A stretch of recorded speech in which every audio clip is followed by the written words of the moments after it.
Underground Bunker, it's your proprietor. It's the end of a Tuesday here at the Danny Masterson trial after a 4-day break. Yeah, I got a lot of cycling in over those 4 days. It's very nice for me, but not very nice for Jane Doe 2, who had to spend the whole 4 days thinking about how she was going to have to come back right on cross-examination with defense attorney Philip Cohen.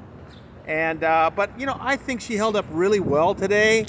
The first thing he tried to really bore into was the whole question about drinking. With Jane Doe 2, she had talked about having some anxiety issues and that she dealt with being anxious and nervous by having a few sips of alcohol before she would go out to a social event. And then when she got to Danny Masterson's house that night, he immediately offered her a big glass of wine and ordered that she drink it.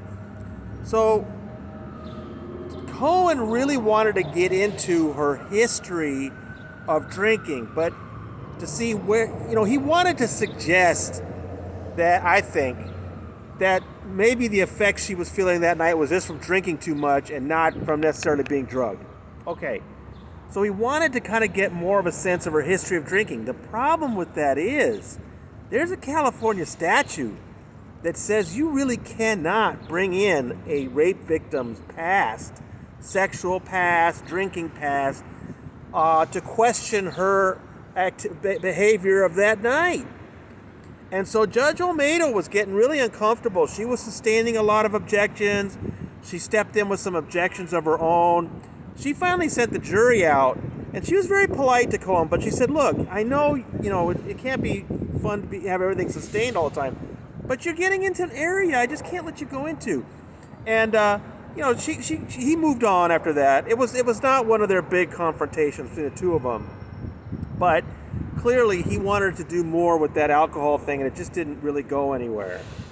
Other than that, he really focused this morning on her post-incident contacts with Masterson. Now, you will remember we had a rape trauma expert on. Her name was Dr. Barbara Ziv. She talked about this, that when women are attacked by men, they know that they're going to react differently than if they, didn't know them, if they're strangers.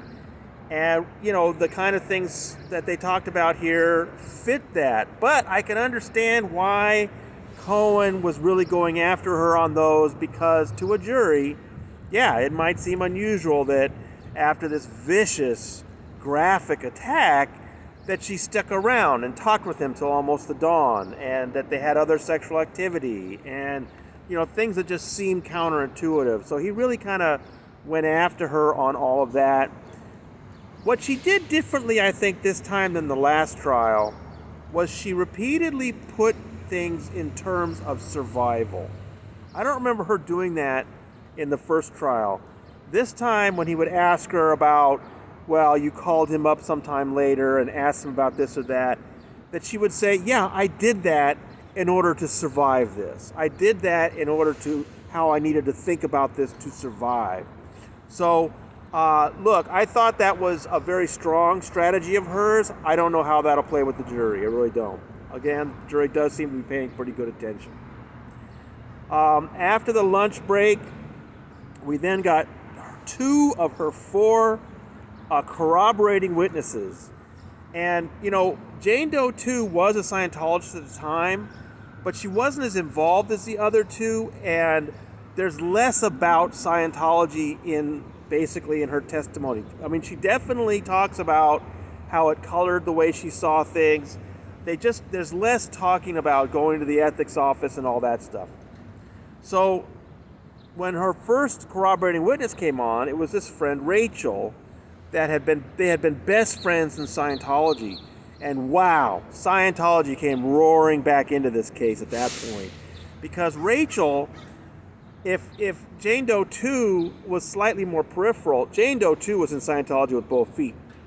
And so she talked about, they were best friends. Jane Doe 2 told her some things about this incident.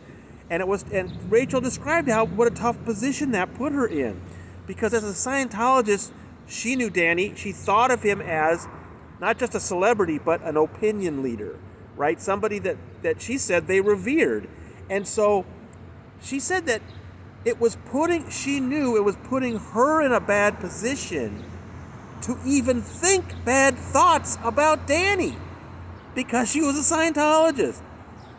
I'm telling you, over and over in this trial, this jury has heard about how this screws with your mind, about how you can even think about things.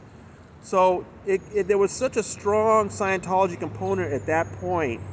Cohen objected. He really didn't think. He tried to make the case that there hasn't been as much Scientology in the Jane Doe 2's case.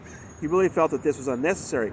But Judge Olmedo pointed out, yeah, but this is about Rachel's perception. Why Rachel did what she did when she heard these things from Jane Doe 2. And, she was asked, did when Jane Doe 2 told you these things, did she use the word rape? And she said, not only did she say no, that Jane Doe 2 didn't, she said she couldn't think of it as a rape. Not in Scientology. And that's so consistent with what we've heard with the other people. That was a big contrast to our last witness of the day, the actress Jordan Ladd. She was very close to Jane Doe 2, not because she was a Scientologist. She said she'd taken a couple of courses in the 90s, but she was never a Scientologist. But because they were friends as actresses. They'd worked on a movie together. They'd become very close friends. And Jordan Ladd said when Jane Doe 2 told her about the incident in 2003, it was Jordan Ladd who said, "That's rape. That's date rape." And Cohen really didn't like this. He really didn't like this. But it was really an interesting contrast. The Scientologist, Rachel, automatically knew she couldn't think of it that way. Whereas Jordan said, I knew exactly what it was from what she said. She didn't have to tell me. So again, Scientology becomes this just really creepy control of how people think. That's the way I saw it.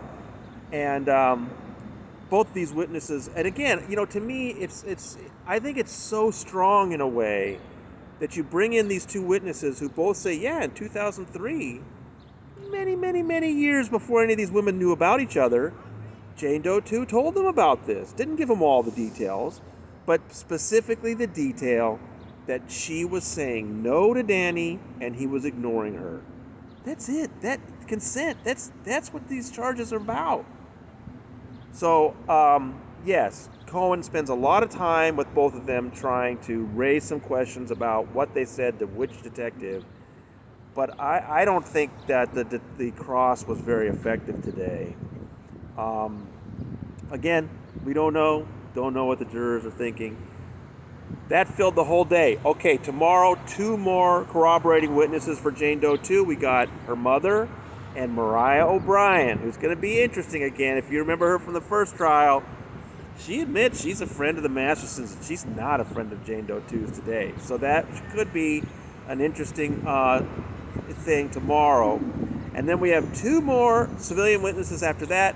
Kathleen Jenkins, the 5th accuser, fourth accuser in this trial, is going to come in, and her corroborating witness is her ex-husband. I don't know how much of those 4 we'll get through tomorrow, but that's what's next on the schedule, and then we'll get to the LAPD people. All right, moving along. Judge Olmedo's keeping this thing going. So, from the Clara Shortridge Foltz Criminal Justice Center, this is your proprietor signing out.